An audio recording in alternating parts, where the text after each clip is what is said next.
Hello বন্ধুরা, দেখুন জীবনে সমস্যা আসবে যাবে, সমস্যাকে উপেক্ষা করতে হবে। দেখুন, সমস্যাহীন পৃথিবী হয় না। সমস্যা, অভাব, নেগেটিভিটি, অবসাদ এগুলো থাকবেই। পৃথিবীর যত বয়স বেড়েছে, সভ্যতার যত বয়স বেড়েছে, এগুলো বাড়তে বাড়তে গেছে। ফলত এগুলো থেকে পালিয়ে লাভ নেই। থাকুক না এগুলো ঘরের বা জীবনের কোণে, চলুক না আমাদের সঙ্গে।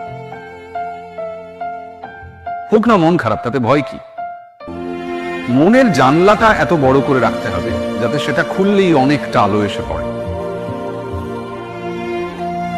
নাটক শেষ হওয়ার আগে স্টেজ ছাড়বেন না। মনে রাখবেন, এটা আপনার স্পেস, এটা আপনার জন্য ধার্য।